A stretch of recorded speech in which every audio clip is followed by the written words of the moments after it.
सुन रहे हैं कार्तिक मास महात्म्य की कथा। आज हम सुनेंगे सप्तम अध्याय यानी कि 7वां अध्याय। आइए शुरू करते हैं। ओम श्री गणेशाय नमः। ओम नमो भगवते वासुदेवाय। नारद बोले, हे महाराज, कार्तिक के व्रत करने वाले पुरुषों के जो नियम हैं उनको संक्षेप से सुनो। सब प्रकार के भोग्य वस्तु, मांस, शहद, राई, उन्मादक वस्तु, इन सबको कार्तिक व्रत करने वाले मनुष्य न खाएं। पराया अन्न, दूसरे से द्रोह करना, तीर्थ के अतिरिक्त परदेश जाना, इन सबों को कार्तिक व्रत करने वाला सदा छोड़ दे। देवता, वेद, ब्राह्मण, गुरु, गो, व्रती, स्त्री और राजा तथा बड़ों की निंदा कार्तिक व्रत करने वाले मनुष्य छोड़ दें। द्विदल कहिए चना यानी कि चना, मटर आदि, तिल का तेल, मोल लिया हुआ पकवान, भाव से दूषित तथा सब शब्द से दूषित, इन सबों को कार्तिक व्रत करने वाला वर्जित करे। प्राणी के अंग का मांस, चूना, जम्भीरी का फल और अन्नों में मसूर को मांस के समान कहे हैं और बुसा हुआ अन्न, इन सब को कार्तिक व्रत करने वाला न खाए। बकरी, गौ, भैंस के दूध से भिन्न दूध आदि, ब्राह्मण के बेचे हुए सब रस और भूमि में उत्पन्न नमक, इन सबों को कार्तिक का व्रती छोड़ दे, क्योंकि ये सभी मांस के तुल्य हैं।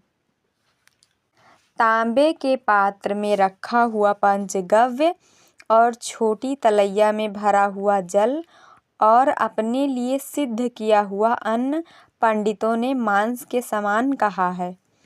ब्रह्मचर्य रखना, भूमि पर सोना, पत्रावली में भोजन, चौथे प्रहर का भोजन कार्तिक व्रती सदा करे। कार्तिक स्नान करने वाला नरक चतुर्दशी को तेल लगाना वर्जित करे। लौकी, बैगन, धुला, कुम्हड़ा, बृहति फल, कलिंदा, कैथ के फल को कार्तिक व्रत करने वाला त्याग करे। रजस्वला स्त्री का त्याग करे और म्लेच्छ पतित करने वाले तथा ब्राह्मणों के द्वेषी और वेद से बाहर चलने वाले उन सबों से कार्तिक व्रत करने वाला बात न करे। इन पूर्व श्लोकों में कहे हुए कागों से देखे हुए अन्न को तथा सूतक के अन्न को और 2 बार पकाए हुए अन्न को और जले हुए को कार्तिक व्रत करने वाला न खाए। इन वर्जित पदार्थों को व्रत करने वाला सब व्रतों में सदा वर्जित करे और अपनी शक्ति से विष्णु की प्रसन्नता के लिए कृच्छादिक व्रतों को भी करे। क्रम से कुम्हड़ा, बृहति फल, तरुड़ी, शाक, मूली, बल, कलिंदा, आंवला, नारियल, लौकी, परवर, बेर, मूरी, बैगन,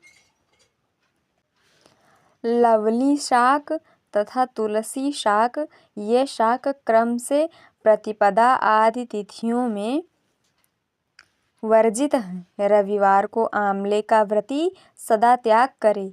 इन वस्तुओं के सिवाय और वस्तुओं को जो व्रती त्याग करे तो उन्हें ब्राह्मण के लिए देकर फिर सदा भोग लगावे। व्रत करने वाला मनुष्य माघ में भी ऐसे ही नियम करे और प्रबोधिनी एकादशी में कहे हुए हरि के जागरण को करे।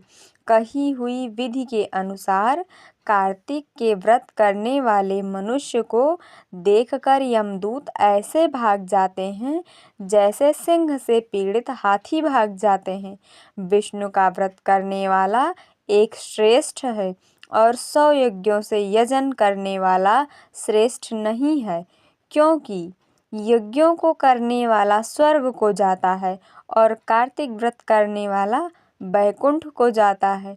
इस पृथ्वी में भुक्ति और मुक्ति को देने वाले जितने तीर्थ हैं वह सब कार्तिक व्रत करने वाले मनुष्य की देह में निवास करते हैं।